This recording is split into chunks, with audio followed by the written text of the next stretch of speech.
Anna Hallgrímsdóttir fæddist á Helgustöðum í Helgustaðahreppi 7. ágúst 1917. Hún því eldri en sjálft fullveldið þjóðarinnar, 101 árs gömul. Við hittum Önnu á heimili hennar á Eskifirði og fengum hana til þess að horfa yfir farinn veg. Þetta var nú fjölmenni þarna heima. Bjuggu 3 fjölskyldur í húsinu og það stendur enn á Helgustöðum. Náman þarna í þessu bíli, Helgustaðarnáman, Silfurbergsnáman. Já. Það var unnið í henni og það kom náttúrulega dálítið við bæinn því að allt Silfurberg sem var tekið og sent til Frakklands, það var metið heima á Helgustöðum. Anna rifjar upp hræðilegt slys sem var til þess að faðir hennar lést þegar hún var aðeins ung að aldri.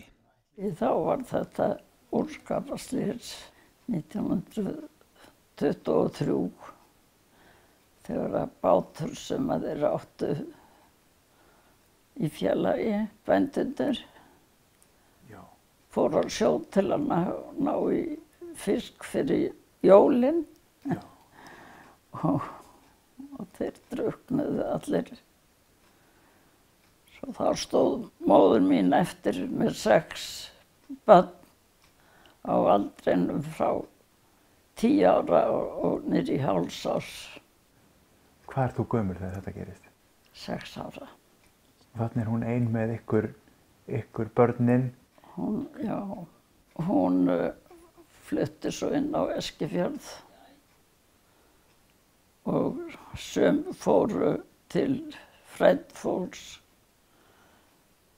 rétt eftir slysið, 2 þeirra, en ég var alltaf hjá móður minni.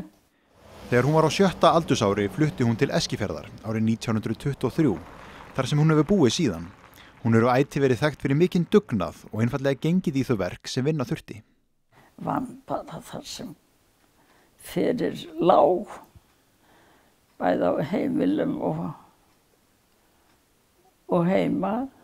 Já. Við vorum í síld og við vorum í beitingu og öllu þegar við uxum úr grasi. Já. Hver svona helsta breytingin sem þú tekið eftir? Já, hún nú margvísleg. Náttúrulega vinnubrögðin orðin allt önnur. Svoleiðis að það ekkert samlíkjandi. Erum við verið stödd í dag? Ekki vil ég nú segja það. Menn eru náttúrulega mörgum sinnum betur staddir að því lítið til að nú eru menn allir menntaðir. En því miður þá var engin tök á því að maður lærði bara það sem að nauðsynlegt þótti. En hafði maður ekki gott að því að þurfa alltaf að bjarga sér? Það ekki Já, það var ekkert annað að gera. Nei. Móður mín var inn með börnin og það kom ekki annað til mála heldur en að reyna að hjálpa. Fara að vinna eins. Ég fór í kaupavinnu til dæmis, 16 ára. Upp á Hérað.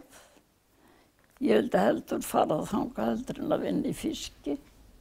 Svona gekk bara lífið. Gott að búa hérna? Jú, það yndislegt að búa hér. Og hér fínt að vera með fallegan foss hérna? Já, ægilega góð aðstaða hér til alls í þessu húsi. Ferðast mikið? Já, við ferðuðust talsvert mikið. Bæði erlendis og innanlands. Höfðum afskaplega gaman á að skoða Ísland. Já. Áttum snemma bíl og gátum farið. Þrátt fyrir háan aldur Anna ennþá hinn hressasta. Hefur gaman að því að lesa, vinna handavinnu og rifja upp gamla tíma, enda stálminnug. Hvernig var 100 ára afmælisdagurinn? Hann var alveg yndislegur og komið 160 manns heimsókn. allstaðar að. Hvað fyrst í afmælisgjöf? Ég fekk heilmikið. Mest gaman að fá allt þetta kunningjafólk, bæði sunnan og norðan og allstaðar að. Þú voru heppið með það, fólkið í kringu þig. Já. Hún man sannarlega tímana tvenna og það er óhætt að segja að margt hafi skeð í heiminum á þessum rúmlega 100 árum, bæði gott og slæmt. Heldur það hafi breytt eitthvað svona þinni sína á lífið að hafa upplifað svoleiðis viðburði eins og styrjaldir? Að kunna betur að meta það að... Já, maður skildi nú ætla það að maður læri eitthvað að því. Já. Maður veit það ekki. Með vissu, en vonandi er maður ekki verði. Anna eignast 3 börn með manni sínum, Einari Kristjánsinni. Í gegnum árin hafa börn og barnabörn bæst hressilega í hópinn og stækkar ríkidæmi Önnu. Á 100 ára afmæli hennar voru afkomendurnir komnir yfir 50 talsins. Ég er svo heppin að eiga mikið af fólki í kringum mig, barnabarn og langammubarn. Mörg, mér er að segja langammubarn.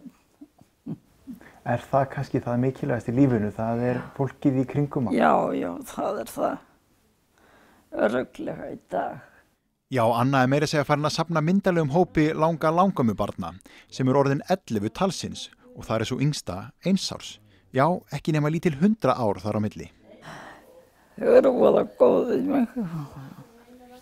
Koma til mín og heimsækja mig. Þau sem geta. En þau eru nú víðsvegar. Ef við rifjum upp þennan tíma, nú er Ísland að halda upp á 100 ára fullveldisafmælið og þú ert, já, eldri en það. Hvað kemur upp í hugann þegar þú rifjar upp þennan tíma?